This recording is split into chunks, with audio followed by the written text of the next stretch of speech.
What's up, Fight Freaks, and welcome back. It's the Combat Remix, and I'm bringing the MMA fix to diehard fans. Not someone who thinks that rubber guard is a condom. Got another excellent SuperFight bout lined up, and it's between two MMA pioneers. It's the original wrestling tank at 170 pounds, Matt Hughes, and he faces the grappling wizard himself, Jake Shields. Can't wait to see how this fight plays out, so let's get to it. Dude, you're playing the wrong thing again. Yes, that button.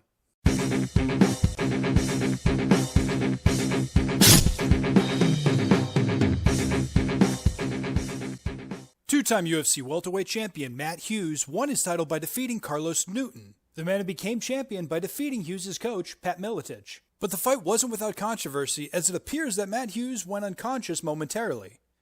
But I guess a slam knockout beats whatever state of consciousness you want to call that. But all controversy was put to rest. The two would rematch 4 months later, and Hughes would go on to win by 4th round TKO. This would be the first of 5 consecutive title defenses for Hughes, which would break the previous UFC welterweight record of 4, which was held by his coach, Pat Miletich. And Hughes would hold this record for nearly 8 years, until Georges St-Pierre would get his 6th title defense at UFC 129, coincidentally over Jake Shields. It's no surprise that Hughes' primary fighting style is wrestling, as he was a successful wrestler going all the way back to his high school days. An NCAA Division I wrestler in college, he had placed as high as 3rd in the nation, and even placed 8th as an All-American. But of course, Hughes is more than just a wrestler, possessing a high-level knowledge of Jiu-Jitsu and submission grappling overall, even competing in the ADCC Submission Wrestling World Championship, where he would go on to submit Jeremy Horn. However, it has been said that this was a fixed match in attempts to get a cash bonus for both having the best throw and the quickest submission. And although I haven't been able to confirm that that is the case, Matt Hughes and Jeremy Horn are training partners out of the same fighting camp, so it wouldn't be the craziest idea, especially if they got to split the money. But nonetheless, Matt Hughes would go on to defeat a much more highly decorated grappler in Ricardo Almeida. And although Hughes would lose to Jeff Monson and Tito Ortiz, we're dealing with fighters who compete in the heavyweight and light heavyweight divisions. He was massively undersized. But despite being undersized, Hughes would not only hold his own, but find moments of success in these bouts, although he would ultimately lose on points. And while fighting in the UFC, Matt Hughes defeated 8 Jiu-Jitsu black belts. And it could have been more, but GSP actually didn't get his black belt until several years after his loss to Hughes, so I couldn't really add that one to the list. Nobody gives a damn. In May of 2010, Matt Hughes was inducted into the UFC Hall of Fame. In January of 2013, he would announce his retirement after 2 consecutive knockout losses, bringing his professional mixed martial arts record to 45 wins and 9 losses. Having notable wins over Carlos Newton, Sean Shirk, BJ Penn, Georges St-Pierre, Matt Serra, Frank Trigg, Royce and Renzo Gracie, Joe Riggs, Chris Lytle, and Ricardo Almeida, just to name a few of the more popular ones. But now, let's look at his opponent in the other corner. Before finally entering the UFC, Jake Shields was a champion in numerous different organizations, including Shuto, Elite XC, Rumble on the Rock, and Strikeforce. And these titles weren't strictly at welterweight because Shields fought a part of his career at middleweight, proving that he could defeat fighters in both divisions. In only his 2nd fight in the UFC, Shields would attempt to win another world title against Georges St-Pierre, ultimately coming up short in a decision. However, prior to that loss, Shields was undefeated in 20 of his last 21 fights, defeating the likes of Ray Cooper, Dave Monet, Yushin Okami, Carlos Condit, Hanato Versimo, Mike Pyle, Nick Thompson, Paul Daly, Robbie Lawler, Jason Miller, Dan Henderson, and Martin Kampmann. After his title shot loss, Shields would lose again to Jake Ellenberger in just 53 seconds of the fight. We should keep in mind that this was Ellenberger's most dominant period of time. He was undefeated in 8 of 9 bouts. 5 of those were by knockout, and unfortunately Shields was just one of those 5. But a more critical factor for Shields' loss in this fight was the unfortunate passing of his father just over 2 weeks prior to this event. Shields wouldn't fight again for nearly 6 months, but then go on a 4-fight winning streak. However, his decision win over Ed Herman would be overturned to a no contest when it was found out that he failed his drug test. And while Shields claimed that it was a diuretic that caused the failed drug test, the Colorado Athletic Commission wouldn't actually disclose what it was that Shields tested positive for.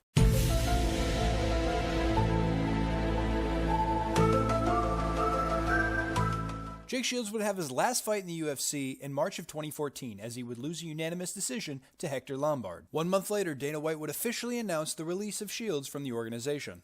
In that very same month, Shields would sign a multi-fight deal with the World Series of Fighting, 2.5 years before changing its official name to the Professional Fighters League. At the time of this recording, Shields would fight in the organization 8 times, going 4-4. 2 of those bouts being title fight losses to both Husamar Palhares and John Fitch. But don't worry, we'll come back to that. Shields hasn't officially retired from MMA, but has not fought since October of 2018. This may be due to being knocked out in 2 of his last 3 fights, and each time it was at the hands of Ray Cooper. No, not the one he fought in 2002 and 2004, his son, Ray Cooper III. Nonetheless, Shields has been quite active competing in numerous grappling events, as that is his bread and butter. Only time will tell if Shields will return to MMA, but on the chance that he doesn't, we can just say this fight with Hughes will be his retirement fight. And while these fights are slated to be prime versus prime, I'm actually moving towards a composite version of both these fighters. As not to overlook any feat or accomplishment from either fighter, I was going back and forth non-stop because I couldn't decide who was ultimately going to win this fight.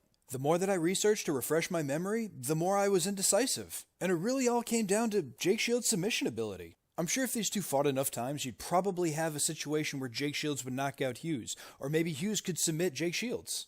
But that doesn't seem all too probable. In fact, the odds that either one of these fighters is going to knock out the other on the feet is highly unlikely. Based on their past fights, it's conceivable that either fighter could get a TKO victory via ground and pound, though I'd have to say that's a more likely path for Matt Hughes. And he's always been touted as a strong guy with powerful ground strikes. But again, that's only if he can control top position, which is never an easy task against Jake Shields. There's been a number of wrestlers and/or submission grapplers who have found themselves neutralized, if not completely dominated by Shields in the grappling department. Some of these fighters include Hayato Sakurai, Milton Vieira, Akira Kikuchi, Kazuya Masaki, Yushin Okami, Hinata Verissimo, Mike Pyle, Nick Thompson, Jason Miller, Yoshihiro Akiyama, and Husamar Paul Harris. And yes, Paul Harris won that fight. However, we should remember that Shields was in complete control of that fight, literally all the way up until the Kimura sweep and submission.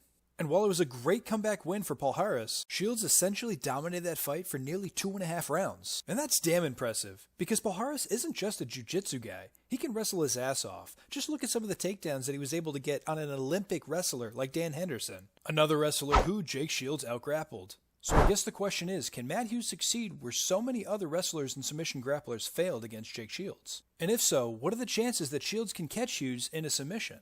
God, give me the answer! This is going to be a nightmare, but we're going to have to dive deep into the statistics. While in his best years, the only two men to defeat Matt Hughes were BJ Penn and George St. Pierre. So we're talking about some of the best fighters of all time. Conversely, Jake Shields was only defeated by 3 men at the peak of his career, those being George St. Pierre, Hector Lombard, and Jake Ellenberger. But it's only fair to point out that, while I don't necessarily agree, both these fighters have decision wins that left other people crying controversy. For Hughes, this would include his wins over Matt Serra and Hanato Verissimo, and for Shields, his wins over Yoshihiro Akiyama, Damian Maia, Tyrone Woodley, and Martin Kampmann. Again, I'm not saying I necessarily agree with all these claims, however, in general, all these fights were pretty close. But bringing up these matches contained some small details that actually had me leaning towards Hughes. This was perhaps the most difficulty that Hughes had with any high-level jiu-jitsu fighters. He obviously struggled against BJ Penn, but that was more because of his striking. The choke isn't what beat Matt Hughes. The punch that I hit him on the ground is what beat him.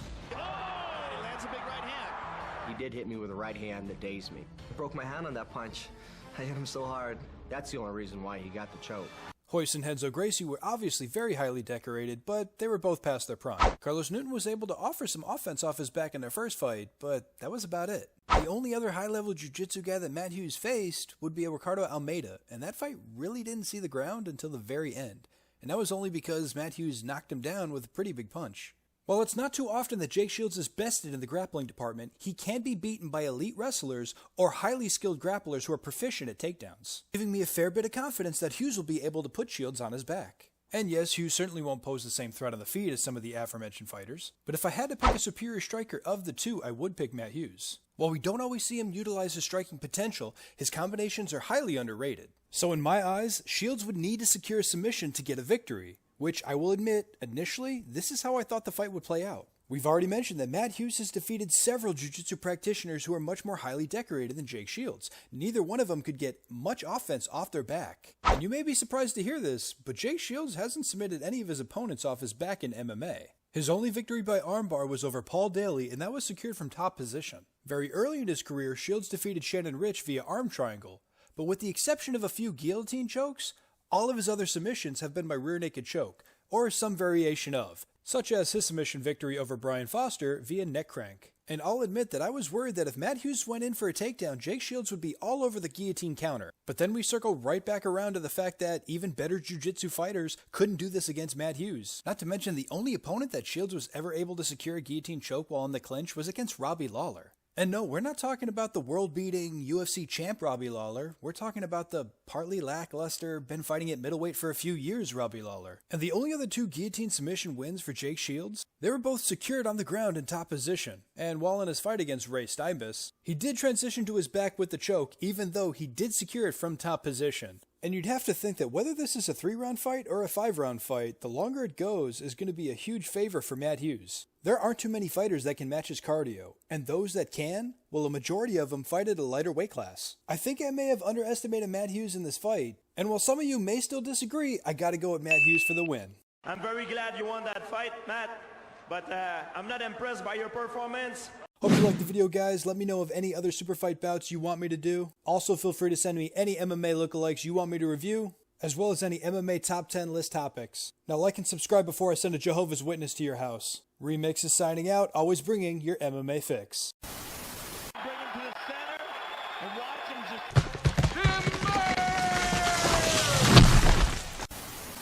Armbar trying to lock up the arm. 15 seconds, he can't. There's a good shot to the body. My legs! Oh no! He heard him say my legs! It is all over! The question is, why do women have the rights to vote? This is number 1 bullshit.